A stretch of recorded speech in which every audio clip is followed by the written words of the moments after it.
College is the best time to get your life together. Whether you want to build your dream body, whether you want to build your dream business, it's go time, guys. There's so many great habits that you can form during college that will help transform the rest of your life.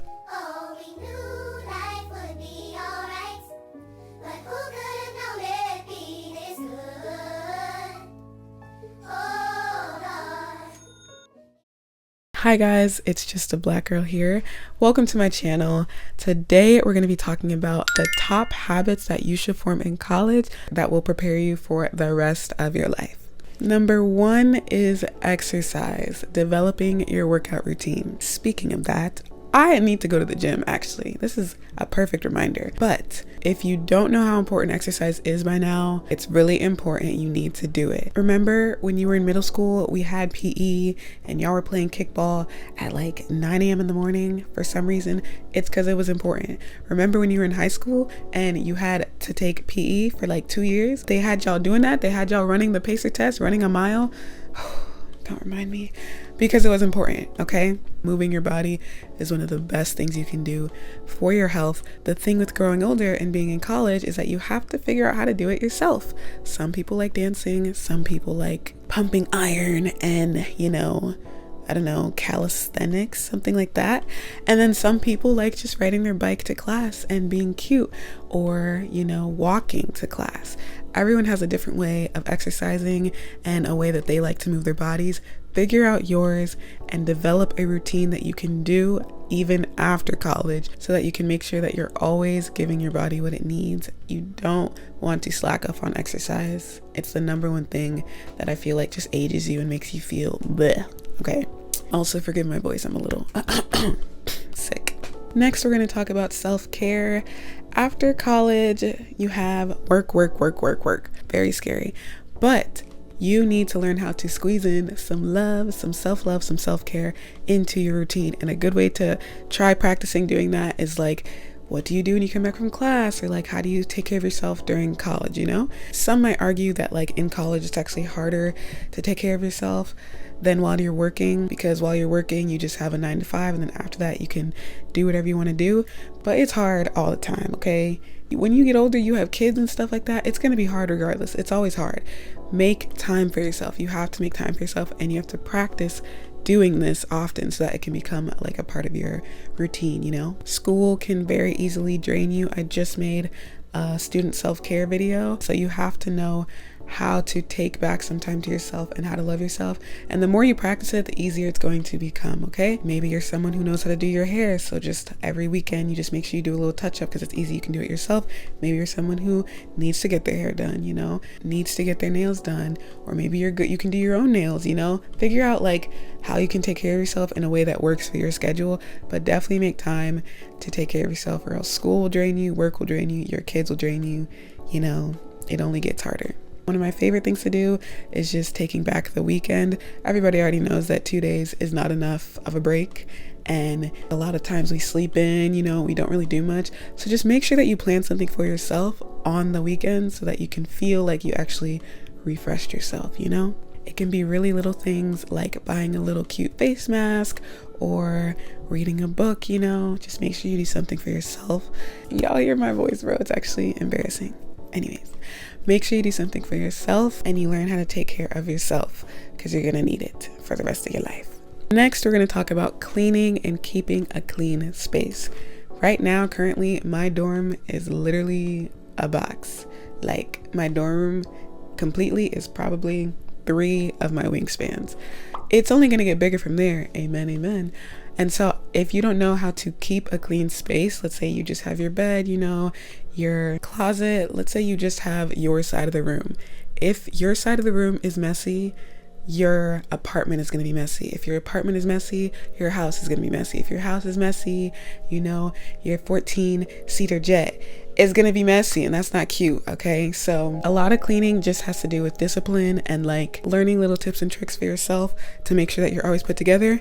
But it's really important, because your space affects so much about you. It affects your mental health, your mood, your feelings of anxiety and depression. Usually your room is a reflection of how you're feeling. So just practice keeping your space clean. If you are someone who has a very messy room, it's only going to get harder. It's only going to get worse to keep things clean, to keep things put together as you grow older and have bigger than a box to live in. Yes? So a good habit to do is just clean little by little, clean every single day. Don't let things get piled up. Pick after yourself and things like that. Because you don't want to be the person who's losing things. You don't want to be the person who comes back after a long day and can't even like make their way through their room because there's so much stuff on the floor. It makes you feel worse. It will not make you feel good to come home to that. Okay? So until you can afford a bougie little cleaner, go ahead, get that mop. I'm so sorry, y'all. I literally have carpet, so I don't even mop. I can't remember the last time I touched a mop. But anyways, I just remembered that song. But yeah, once you learn how to keep a little small place clean, then you're going to be a pro when you get your big mansion, okay? And everything's going to be great because your mansion's always going to look pretty, and then you're going to feel pretty and you're going to be happy. Next is socializing. If you're already a little hibernation introvert in college, it might be harder outside of college to break out of that shell. So whatever you want to achieve socially, whether you want to be an extrovert, whether you want to be an introvert, make sure you're kind of experimenting with that in college and developing the habits that you want to develop socially during your time at college. Whether you're someone who doesn't like to go out but likes to go to the library or something like that, make sure you go. Make sure you go then. Don't get in the habit of not going anywhere, or else when you get out of college and the world's even a lot scarier, you're not going to go anywhere, and that's not cute. And honestly, socializing can be very hard. So I've broken it down into two categories because I feel like there's two types of socializing. It's the parties and the kickbacks/gatherings. So if you think you're a party person, you want to go to the club scene, you want to mainly socialize at night, if that works for you, make sure you're doing that. Make sure you're meeting people and actually putting effort into that part of socializing. If you're someone who knows you like to go to kickbacks and meet people in the daytime, barbecue, good food, make sure you put yourself out there, go to different barbecues, meet new people. Just try to see what parts of socializing you do like and what parts of socializing you don't.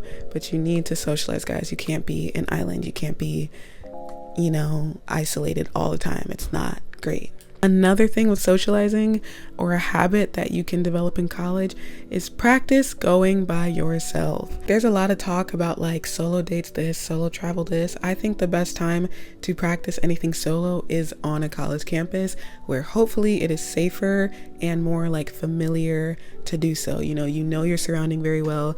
You might meet people that you already know, and overall there's just like a lower risk to going by yourself. Please practice going to places by yourself. Literally, what is the worst that can happen if you go by yourself? If you realize you don't like an event, then you could just leave by yourself. It might be even easier that you went by yourself, because if you went with someone who did enjoy it and didn't want to leave, now you have to stay, and that might be rough. So on the note of socializing, please get in the habit of like trying to do things by yourself and seeing what you actually like. See how you like your own company. See how you like the company of others. Socializing is very scary, I will admit, but very important, and honestly pretty low risk unless you meet a crazy person. Next thing to develop in college is re-evaluations, or just self-evaluations. This basically, what I mean by this is just taking the time to look within yourself and ask yourself what you want.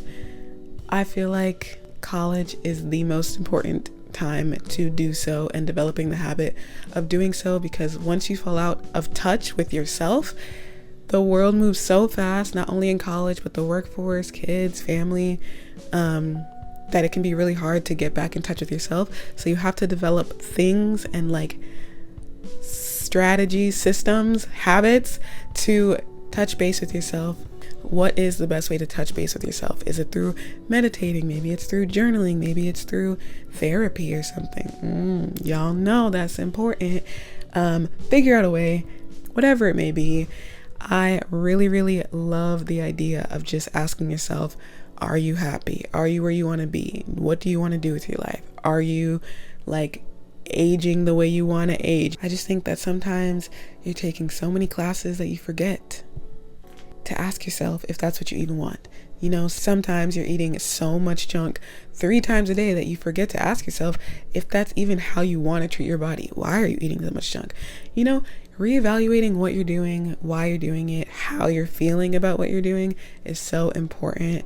I think this is like a weekly thing, but there's also little habits that you can form where you can do it daily. Maybe get a gratitude journal. Do not forget about yourself and kind of tapping into your inner child, your inner soul, and asking yourself what you want to do. There's only going to be more noise surrounding you, like the older you get. So you need to learn how to quiet that noise now.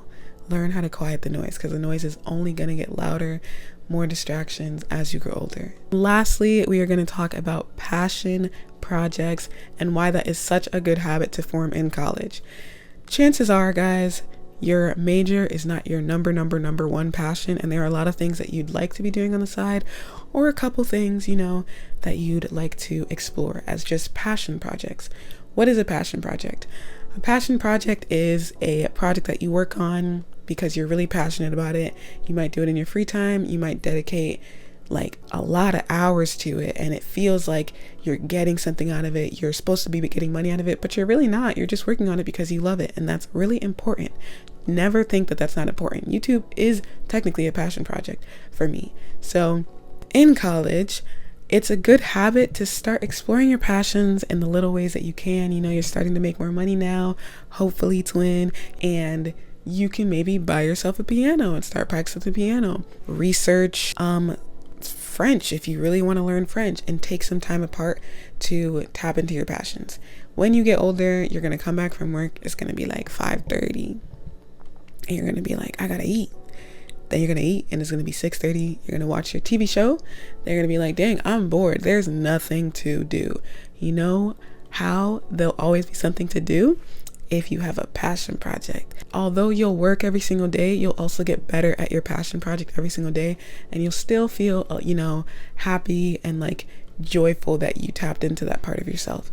So during college, you know, when classes get hard, midterm season, you know, and you have like a little bit of break, a little bit of, I don't know, a weekend or something, don't forget to just show love to the things that you want to do and create little things for yourself. Creating is so healing. It's literally something that you yourself uniquely contributed to the world, and something you can always look back on. You know, if you've drawn like a photo that was really ugly, your parents hung it up on the fridge when you were younger, if you saw that photo right now, it would bring back all those memories because you remember when you created that. So always make sure to be creating.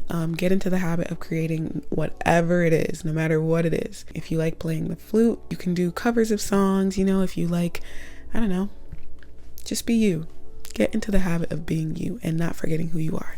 So that is it for this video, you guys. This is currently the subscribe ratio that we have, so let's get it up. I've been making some templates for you guys that are completely free so that you guys can kind of synthesize the stuff that I talk about in these videos. So I will link all of those down below, in addition to the links of my Instagram and TikTok that I'm trying to get bumping, okay? I'm a college student too. I don't have that much time.